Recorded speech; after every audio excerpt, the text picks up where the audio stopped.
What's up guys? Ito magpapalit tayo ng rack and pinion ng 2013 Ford Focus guys. Wagon to. Yan. Una tatanggalin natin yung gulong of course. Tapos yung tie rod. Yung tornilyo dito sa ano guys, sa rack and pinion. Medyo mahirap.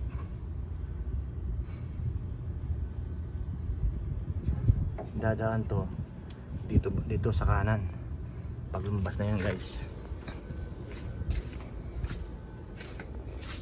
Ayan, so may 15 ron. Yan, nakapasok na yung 15 yung socket natin doon. So 15mm lahat yan, pati yung tie rod guys. Ito mga 15mm. Tapos guys, yung steering niya ito size 10 din, 10mm. Ayan, tanggal na.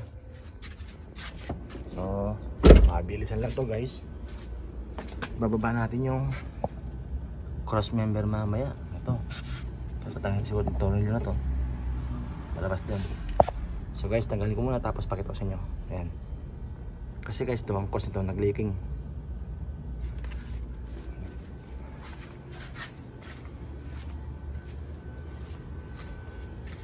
Ito na guys, tanggal na lahat ng tornilyo. So meron siyang size 21 sa baba, yung sa cross member niya. Tapos to 13, 15. Dito sa center guys, ito 21. Yun. So hilahin natin ngayon. Dito 15, tanggalin din dito para lumuwag. Ayan guys.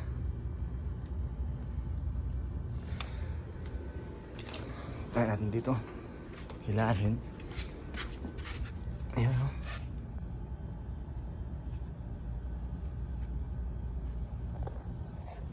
Dito natin hilahin. Ayan guys.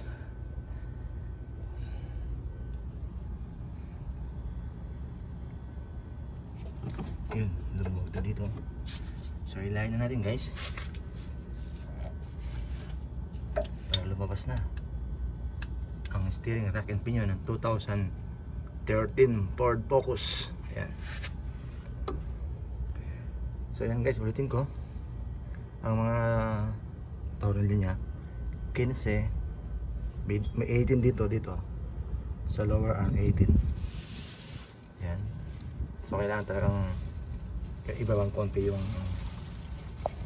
cross member niya para makuha yung rack and pinion. Ayan. Ayan guys, natanggal na natin. Dito dadaan sa front left hand dadaan guys.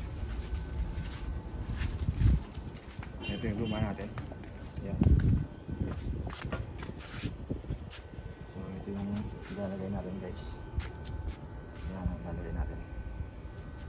So yun, install na natin para matapos na. Ito na guys, install na natin.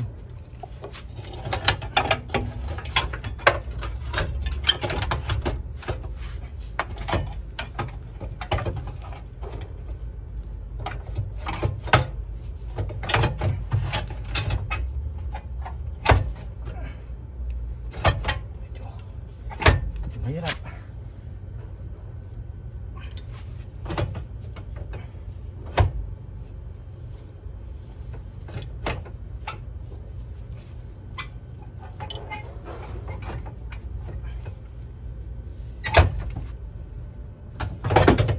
Yun, pasok na mga boss.